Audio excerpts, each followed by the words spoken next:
Hey, good afternoon, everybody, and happy Good Friday. It is John Lone King, and I am coming to you today on Friday, April 3rd. Super excited to be with you today. Got some amazing things to talk about, and really appreciate you being here. So let's go ahead and get started and dive right in on what is going on with the market right now. But before I talk about market updates, I want to share with you a really important update for me. Big news for me and my team. I teased this last week, but officially, Summit Funding, the company that I have worked for and with for the last 14.9 years, has merged. And we've merged with CrossCountry Mortgage, and I could not be more excited. I loved Summit Funding, amazing company. I've stuck with it for a long, long time. Never planned on leaving, but we merged with the largest retail mortgage company in the nation, CrossCountry Mortgage. And it is very, very good that we were already transitioned, we're already on board. And that's big news for me, but here's what it means for you. Working with and for the largest retail mortgage company in the nation, what that means is we have access to deeper pockets. We have access to programs that we didn't have access to before. Some specific examples.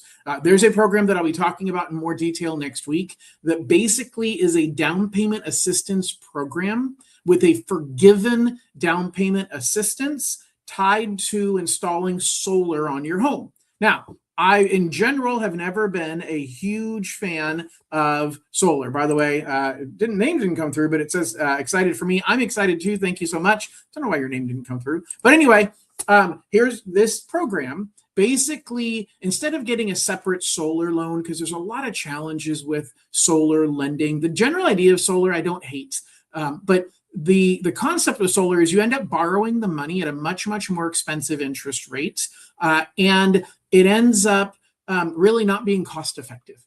Well, the program that we're launching is a single loan. When you purchase or refinance a home, we loan you more money in order to cover the cost of the solar installation. It includes a warranty on the solar, the whole thing. But more importantly, is with it comes down payment assistance that is forgiven in 90 days.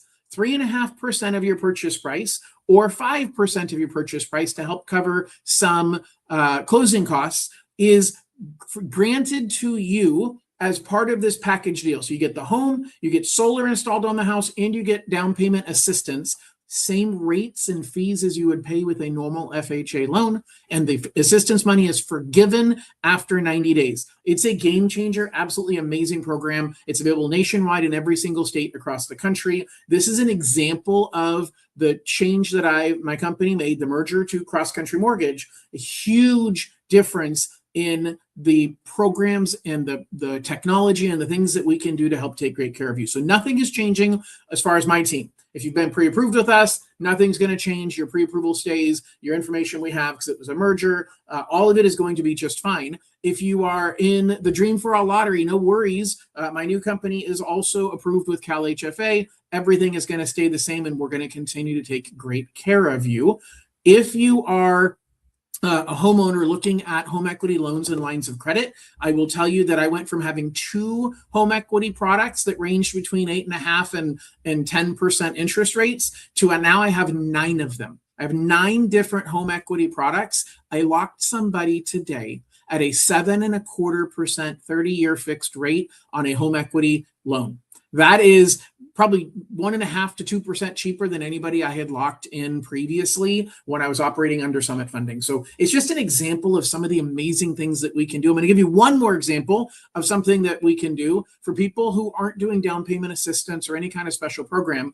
My new company, CrossCountry Mortgage, has a mortgage insurance policy. How do I want to say this? For firefighters, for EMS, and for police. If you take out a first mortgage with us, we will give a life insurance policy that pays off the mortgage if that person dies in the line of duty, whether through some kind of active force that happened in the line of duty, whether it's a heart attack due to stress that happened in the line of duty. That's a pretty cool thing that we provide free of charge. Now, again, it's not when you're tying it to any special program, so you can't get that when you're doing down payment assistance or anything else. But if we're just doing a traditional purchase or refinance loan, we have an option to provide basically life insurance to pay off the mortgage for anyone who's a firefighter, who is in police, law enforcement, or is in EMS. So there's some amazing cool things that we've got with our company, that CrossCountry Mortgage, name of the new company that we've merged with.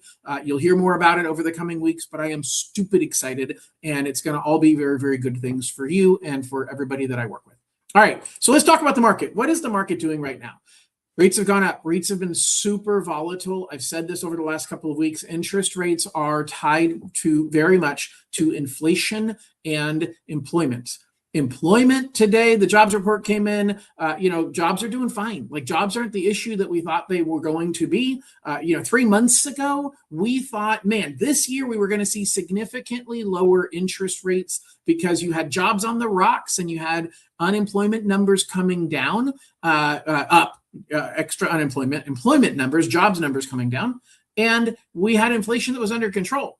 And then bam, we end up in late February. We've got the conflict in Iran that's driving up oil prices. It's causing major problems with inflation. And the jobs market doesn't seem to be as in turmoil, but that's kind of changing from month to month.